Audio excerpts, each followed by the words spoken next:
We're joined by Illinois Congressman Adam Kinzinger, who's a pilot in the Air National Guard. Congressman, welcome. Good to have you here today. Thanks. Good to be here. So now, we have the president talking about the fact that this is basically, killers who are seeking glory, and they are pretty good at social media. And then you've got John Brennan standing up and saying, be ready, folks, because the next hit is likely here at home. Well, look, at the risk of, quote, popping off here, let me say this. I'm going to say the same thing I said 26 months ago. 26 months ago, I said we must destroy ISIS before ISIS destroys us. Today, I'm going to say we must destroy ISIS before ISIS destroys us. 26 months ago, there were a few thousand of them, barely even heard of. Today, there's tens of thousands. What's going to happen in a year? And what we saw yesterday was a president in a press conference more concerned about his reputation, saying I and me more times than addressing the terrorism that came to Paris.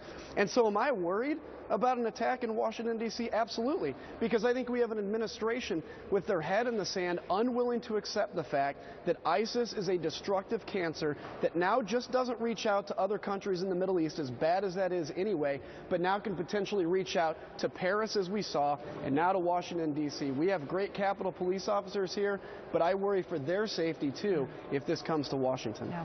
I mean, it really puts an incredible burden on the police forces in our cities that perhaps could have been dealt with more forcefully back at the original site, as you say. Yeah. And, that's not to say that they're not willing to step up to the challenge. They, of course, are. But it has put them in a very difficult position. I want you to listen to Mike Flynn, who was on Hannity last night. He, of course, is the former head of the DIA, the Defense Intelligence Agency. Listen to his words. This is the problem of letting the world go to hell and assuming it won't come back to bite you in the rear end. And frankly, and I'm going to be very candid here, Sean, our amateurish foreign policy has its own place of responsibility in the mayhem that we are seeing right now. So what do you say to the president yesterday said, look, everybody loves to pop off, as you said, and he said the problem is that my critics, when they outline what their plan is, really outline exactly what we're doing. And he's saying it's very easy from other people's position to say what we should do, but that we're doing what needs to be done on the ground. Well, obviously, we're not doing what needs to be done. ISIS is larger than it was 26 months ago. They had an attack in Paris that killed a couple hundred people. Again, the president using high school language about popping off, I don't think understands that people can disagree with him, and smart people like the soundbite you just played. Look, when all is said and done, we need a strategy. Our military, nobody doubts that our military is capable of destroying ISIS. Nobody doubts that. The question is, to what level are we willing to employ the military to destroy ISIS? The president has said we'll do everything up to putting boots on the ground or too many airstrikes.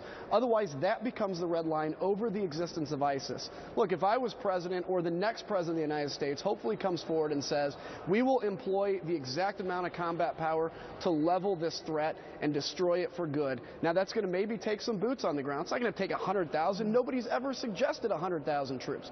But it may take some boots on the ground, embedding with native forces, blocking supply routes of ISIS, doing what's necessary to crush this cancer. They are not good fighters. ISIS is weak. They only exist they're only good when they're among innocent people and surprising them with shots at AK-47 and bombs. They meet the American military head on, they will be destroyed, and I guarantee that. Adam Kinzinger, thank you very much. You bet.